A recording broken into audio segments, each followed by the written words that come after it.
Hey, what's up, you guys? It's Bree checking in. What's up? It's T. So, yeah, Bree and T on the beat. Yes, we done made it another week, girl. How you feeling? Girl, I'm feeling good. Yeah. I'm feeling great. Yeah. I'm feeling good. I'm feeling great. Yeah. You got to come into the studio with that energy. That energy. Because if we don't have that energy, then what? Our listeners are not going to have that energy. Yeah. Okay? Yeah. So we want to make sure we have that energy for y'all, okay? Oh, we got it.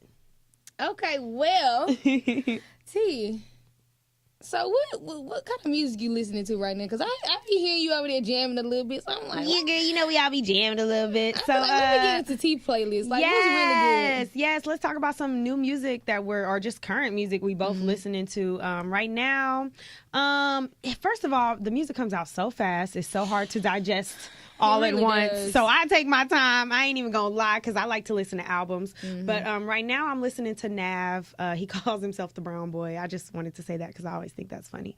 But I like his music. He has a pretty good album out now. You know, I'm all about the vibes. I know you feel love me? them vibes. I'm a vibe type of girl. So good vibes on there. He has some good features. He has a hit song on there. Well, I think it's a hit. The one with Meek Mill. Okay. He has I love me some Meek. I know. I had to say Love that me because you some love Meek. But yeah, he has a good song on there with Young Thug. So that's something I'm really jamming right now in my car. You feel me? What about you, Bree? Okay. I'm still bumping that Meek album. Okay. With the Good Bad. That's my jam. I be up in there. Just call me Big Fish, okay? Yeah, you be feeling it. Don't choke on your juice. I'm really over. That's my song. I'm that Big Fish. I'm Big Fish. Okay, I graduated, so call me Big Fish. Yeah, no, I feel you. I definitely feel you. So that's what's up. Okay. But yeah, we just wanted to share a little bit of what we're listening to. We'll start doing that sometimes. Just tell y'all what we're listening to at the moment. But we got a lot of hot topics to talk about today. We're gonna start off with the whole you know how to take deep breath because this has been going on for like forever. But Jussie Smollett. Girl, he always in. That's I feel. You know, I've been saying the same thing since day one. That my man was innocent. You were. I've been saying that. I didn't believe anything that anybody was saying, even when he got charged. I still didn't believe it. So right. Well, as of this week, they went to court and everything, and all the charges got dropped. So that was a whole story in itself. We thought, okay, things are going to end there. Well, turns 360 now. The Orange Man is going. Who is the Orange Man? Y'all know the Orange Man, y'all's president. He's out here on Twitter, making a whole. Somebody please take his Twitter away. Take the account away. Slap the phone out his head. Who allows him to be on here? He is pure in. He's just embarrassing. Yeah, but he knows what he's doing. I feel like he knows what he's doing. He's saying, he wants to revisit the case. He wants to get the FBI involved. He wants to get the Department of Justice involved. All because they did a slur, and he said it was an insult on MAGA, like using the word MAGA, like him saying it. But how can you say that when the charges were dropped? Like, how can you how? He's not guilty. Yeah. So how do you go back and be like, oh, well, you were insulting? You don't really know if it's true or not. Well, it's just petty. Like, at this point, who cares? Like, they're saying he got away with this because he's this, he's an actor. He's of this status. And, well, guess what? Our justice system has not always been fair. That's the case a lot of the times. You know why they upset? Because he's black. Because he's black. That's right. This happens to non-black people all the time. They're saying, he had some connections in the justice system and all this. And guess what? That might have been the case. Everybody higher up has connections that has somebody that's out there working the case for them. So it's nothing new. It's nothing new. It's so much more important things that we can be discussing versus this petty incident. Especially for the president to be saying, hey, let's reopen the case, get the FBI involved, get all like, come on. It's not that serious. It's not. And then for him to even say, in the tweet, he was like, this is an embarrassment to our nation. Like, first of all, sir, you are an embarrassment. You're an embarrassment. Okay, you were thinking the same thought. Like, you're embarrassing us, okay? But even that, like, we always say this feels like a reality show. Just for him to be, honestly, for the president to be, calling this out, saying we need to open it back out. Like, there's so many more important things. Like, we were just looking at already. First of all, we know Chicago is one of the most one of the most dangerous cities in the country, basically, like the one of the most highest crime rates. That's what I'm trying to say. So it's like we were just looking like in the news. It's been just this week. It's been two teenagers, both 15-year-old boys that have been killed due to gun violence. And we're still dragging out a situation that happened 2 months ago. Yes. Like, I just feel like their whole police department, like they keep making a big deal out of it. We need an apology. We need all of this stuff. Like, I'm sure a lot of people will want an apology too for you guys.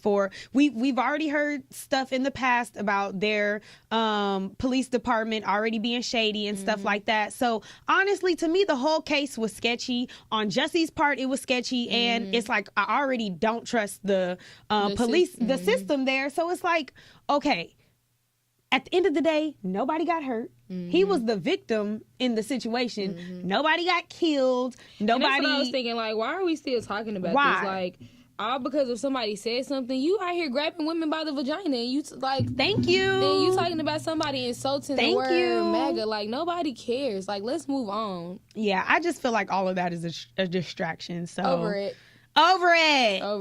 Let this man, and at the end of the day, like, whatever is meant to be, like, if he's guilty of all that, karma's gonna come back around. Stuff is gonna come to light, and it's gonna hurt him. It's gonna hurt him even worse if that's really what the situation is. So if not, I wish him nothing but the best, because I don't feel like he is guilty, and I just hope he's able to finally move on with his career and his life in peace, because like this story is in this situation is really like it's dead. Yeah, you know? So it really let's is. move on. We have so many things that we could be focusing on. So like you said, let's just move on. Literally. Hello. Moving on. So let's talk about my girl. Your girl. Hold on, wait a minute. Before we get into this, you know she trademarked. She trademarked that. She was like, listen, them other folks do it all the time, so I'm about to collect. Sure did. She said, I'm about to collect these checks. So, honey, get them coins, collect the checks off of everything, because guess what? People out here capitalizing off of Yeah. You hear on everything. Yeah. So, everything. Listen, make your coins, sis. I can't be mad. I cannot be mad one bit. Either. Should we pay her for saying it right now? I'm low-key. No, ma'am. I'm sorry. Sorry, Cardi. We love you, Cardi. Nope. We love you, Cardi. But love you to death, but I'm just. But we understand it's yours. Hello. By Cardi B. That's what I'm to start by Cardi B. I'm gonna have to start saying. We do not own the rights to. You know what's so funny? Before she came out with that, I wanted to get my license plate. For real? You should. Oh, but now it's like too late. It's too late. She been seeing my stuff and been like, that's you need to do it. Burn it over here. Maybe you can do like like with a T at the end. Oh, I like the way you did that. Like so that's like you gotta know how to beat the system, y'all. Don't take that, because I'm gonna use that. Yeah, y'all didn't hear that. But so Cardi has been in the news all over, trending on social media. I feel like, first of all, Cardi is trending every week. That's like so true. It's never not a week that Cardi is not trending about something, but she's trending about drugging and robbing men. So like, how do you feel about that? Surviving Cardi B. Surviving Cardi B. Like, okay. Who made this? So how I feel about this, one, we do know that this video was something that somebody pulled from 3 years ago. I feel like the hashtag is a bit much, trying to, the Surviving Cardi B is a spinoff of Surviving R. Kelly. Yeah. And I think that it's kind of opened the gate for people to kind of, like, I've heard people call her a rapist and all these things. But she said she didn't say in the video that she was raping men. Yeah, so. she never did say that she actually had sex with them. She said, I drugged them and I robbed them. But my thing is, when you watch the video, and by no means am I condoning what she did, because I do want to make it very clear it's not right. But you see her getting very emotional, and she's talking about survival. But it's just like, people go through that all the time, and she's from New York. You know, she's from the Bronx. Cardi B from the Bronx, so I know it's a little harder out there, especially with everything that's going on in New York. Like, it's a very popular, state, so you got to get it how you live out here, and I don't condone any of that either, but she out here trying to make a living for herself. Right. And these are the same men that she didn't say that these were men that she was taking home from the club. She said that these were dudes that she were dealing with at the time. Right. But to me, honestly, that doesn't make any sense. Like, why would you be drugging and robbing men that you're dealing with? Like, that you're dealing with, that you're involved with. But I love you. I'm Team Cardi all day. But I do feel like it was men that wanted to take her back to the room from the strip club. and she didn't want them to take advantage of her, so she came for what she went. She was hustling, baby. Hello, she was out there getting them coins. She went and got that money, and she went on about her business. But the best thing about that is that nobody killed her. Nobody came back. Because that can end bad in a lot of situations, and it does. Mm-hmm. My issue with this is when they try to, like we've stated, it's not right, but don't try to make this into it's a sexual predator thing, like comparing it to R. Kelly. No, that is absolutely ridiculous. When you think about men and you think about that situation, a lot of times, like, she made it very clear she was doing this to survive, and she was drugging them and robbing them. Now, when you have men, most of the time they're drugging women, they're drugging them and taking them back to sexually assault them. Yeah. So don't make it seem like, she was drugging these men just because she wanted some eggplant. Like, let's be real. Like, you know what I mean? The eggplant. Okay, like, and by like we said, we're not condoning, like, you shouldn't drug people for sure. You definitely shouldn't do that. And you shouldn't rob people. But let's make it about that. Don't make it try to be like, she's a sexual predator. Like, come on, surviving Cardi B. Girl, people dramatic out here. And my thing is, it happened 3 years ago. So I'm just trying to figure out what dip Sugar Honey Iced Tea pulled this video up and was like, oh my gosh, like, let's talk about Cardi B and how she was wrong for what she was doing. That was 3 years ago. Nobody came forward, so let that be in the past. Like, you know what I think? What? It was one of her. It was one of the Nicki fans. You think so? Y'all don't get on here going crazy. You better calm down. I think it was one of the I don't know what her fan base is called, but I think it was one of the Nicki fans. They like the Beehive. They pretty much like the Beehive. They vultures. So I be trying to stay clear. I'm not trying to get in none of y'all way because they be out here attacking for real. Go ahead. Listen, they will get in the little group. I'm pretty sure they have a group chat. Okay. I'm pretty sure they have a group chat. A global group chat. And they be like, okay, let's go get this page shut down. Let's go spam this page. So that's not going to be me. So I'm not going to say anything bad about either one of them, okay? I'm just leaving it alone. I feel like that's probably where it came from. But somebody out to get her. Somebody to... But at the end of the day, it's not right. But... you never know what you have to do to survive. Like, honestly, a lot of people can say, I would never do this, I would never do that. But... sometimes you don't know what you do until you're in a situation. So at the end of the day, I feel like, yes, we can acknowledge it was wrong, but to sit there and judge her for it, to say like, everybody did something in their life. Everybody. But the difference is her life is publicized, your life is not. So moving on to the next subject, because I'm sick of y'all. Sick of it. Coming from my sister.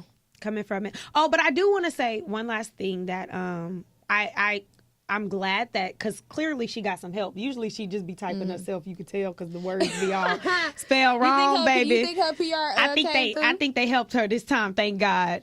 Listen, Cardi B coming up. She might have wrote that herself.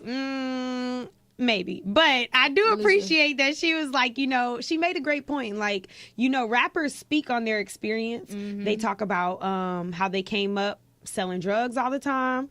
If you listen closely to these lyrics and rap, a lot of people talking about murdering. They're talking about these things that they've done on the streets. And she made a very great point that she's never glorified those things in her music. She never even speaks on it. So in no way is she trying to like Bria, our videographer, brought up a great point. Like, we listen to City Girls. They always out here talking about scamming. Like, and it's whatever, it's music. But at the end of the day, like, this is something that people are just digging up to try to defame her character and who she is. So one of our listeners said that if a man did that, we would be on his head. It's a D shame.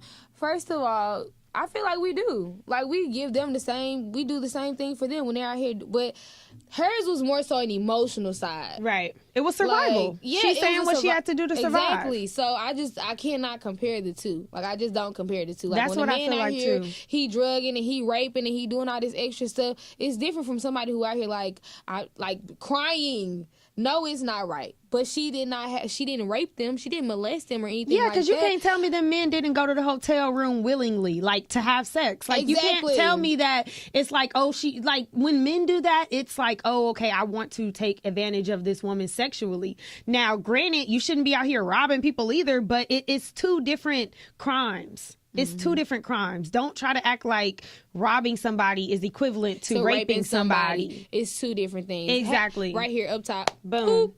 Okay, moving on from the lovely Cardi B. I'm going to talk about Jordan Peele. Is that how you say his name? Yeah. Peele? She trying to make it French, Peele? y'all. She trying to make it French. It ain't that fancy. Gotta make it sound fancy. Because, you know, black people do that all the time. Yeah, they call it fancy. No, you know how they have like a name, maybe like a hyphen in it or something. Yeah, they'd be like, your name really Ajane, and he'd be like Asha. Asha. Yeah, they want to make it different. It's unique. We know your name is Ajane. Uniqua, but it's spelled unique or something. I don't have time. So we're going to talk about how Mr. Peele, Mr. Peele says that he's not casting any Caucasian men in his film. Correct. So he said that basically it's not likely. He said he doesn't see himself casting any white dudes. That was the verbiage he used. I don't see myself casting any white dudes in my films. I mean, I'll read the exact statement to you guys so you guys hear the whole thing. So I don't see myself casting any white dudes as a lead in my movie. Not that I don't like white dudes, but I've seen that movie. A renaissance has happened and proved the myths about reputation in this industry are false. So how do you feel about that? I mean, I feel like give other people opportunity to, you know, shine. So I'm perfectly fine with that. I'm not going to say I'm pro-black or anything like that. You know, I'm just kind of in the middle, you know. But I feel like it's like give other people a chance. Like he said, I've seen that movie, and I have 1,000,000 times. We've seen it so many times. 1,000,000 times. So it's just like it feels good to see somebody like me in a movie that's, you know, playing a lead role. Absolutely. So, listen, we are elevating. Every day. We've been elevated, but we're just starting to now get the recognition. So I agree 100% with what you just said. And what you just said is exactly how I felt. Don't worry, we're not giving any spoiler alerts on the film. But exactly what you said is how I felt when I walked out of the theater. Like, I literally made that comment. Like, I was like, you know what? If this film wasn't a Jordan Peele film and it wasn't a black family, I wouldn't have went to the movies and saw that. You think so? No, because I'm not a type of person that really feeds into scary movies. But you know, I don't like scary movies exactly, at all, so exactly. That's not but how many times do we see a scary movie, a Hollywood film in the theaters with a black family as the main characters? Not very. First of all, we always the ones that get killed off first. Yes, we've always joked about that. We be gone in like the first scene, and that's always been like a joke, but it's real, right? Yeah. It's real. So it's like, this is why representation matters. Like, honestly, you know, Jordan Peele, he's of mixed race. I believe he's white and black. But even from that perspective, like a lot of times people who are of mixed race, you know, black is what people see. So even from his experience, like what I love about his films, when you see Get Out, when you see Us, the storyline regardless is great. Powerful. It's very powerful. But even if it wasn't a black family as the lead. You feel like if a Caucasian family did the same thing? Yeah, I feel like even if the Caucasian family was a lead, the message would be good. Yeah. But I feel like making a black family as the lead is very powerful. I don't even know if I really agree, because I haven't seen Us, so I can't speak on that, but I can speak on Get Out, because I seen Get Out, and I feel like if I would have seen a Caucasian family play those parts that African Americans was playing, I don't feel like I would have felt it the same. Right. Because it's some stuff that goes on that hits home. Right. That I know about. And it's some things that they just can't relate to. Absolutely. Like, so that's why I'm like, I don't really know if I agree with that. Absolutely. Now, the thing about Get Out is that it involves race a lot heavier than Us does. So Us isn't just based on race. See, that's why I said the same way. Base it off of that versus the and other, I understand that. But when you watch Us, the message, even if it was a different family, it was still a good storyline, like the message behind it. But I think having a black family play the lead is extremely powerful because, like I said, I would not have went to theaters to see this movie if this was a movie where it was just an all-white cast. I wouldn't have paid that much attention. I really wouldn't have. Anyways, but if you want to look at the records, like, okay, so the release of this film in the first weekend alone, it made $70 million. It did a really good job. Yes, just in the opening weekend, and it also broke the record for the largest U.S. movie opening with a black woman lead. Listen, and that's why this is important. Lupita out here, she has been, these past couple years, she has really been in a lot of different films. Killing it. She is a very great actress. Like, she's very good at what she does. She's amazing. And I love that he chose a black woman to lead this film. Like, I just think that's incredibly powerful. I love that what he said was respectful. Like, I don't see myself doing that in the films because we've seen that before. And, I saw somebody like commenting on the beat. I saw a couple of comments like, okay, if a white person was to make that same comment, people wouldn't receive it the same way. But let's be honest, for a white person doesn't have to make that comment because they just do it. That's what we've seen historically over and over again. So it's not the same. Like, it's just not the same. So that's how I feel. Honestly think this it kind of ties into the next topic that we're going to kind of touch on a little bit with the Lil Nas and, Lil Nas X song, the Old Town Road, where you see a black man on a country station and he's starting to get the recognition that he deserves, and then it's a problem. I like how you did that. You say I did that? I like how you did that. You know how I like how you did that. Okay. Yeah, I like how you did that. So, Lil Nas X. A lot of y'all have been hearing the song, Old Town Road. It's just kind of a really catchy It's really song. I like it. It's a good vibe, right? It's a country song, though. Yeah. It's just like country trap, like people been saying. And it is, but I feel like it's more so country than trap. It's just a trap beat. Yeah. But the lyrics, if you listen to the lyrics, it's a country song. Right. He's talking about tractors and horses, and even the way, like the cadence in his voice is like country. You know what I mean? Even the presentation of the video is like country, western, back in the day, so. For sure. So the issue with this one has been that, basically, he was getting recognition, like you said, on the country charts, and now they're like, "Oh no, buddy, hold on, buddy, you climbing up you climbing up the ladder too fast, like too fast. We let you make it, but now that you're trying to, what was he at number now 2, you're getting number some 3? clout. What was he? I don't know exactly where he was, but I know he was, doing good on the chart, and so now they're basically like, this isn't really classified as a country song. Honestly, it's like I can't help but relating the two, but it kind of makes me think about when we just saw Solange album released, and we saw her, honoring and showing off all of these black cowboys and all these black country western, because typically, like, when you look at American history, how cowboys are portrayed, you don't see black people. Yeah.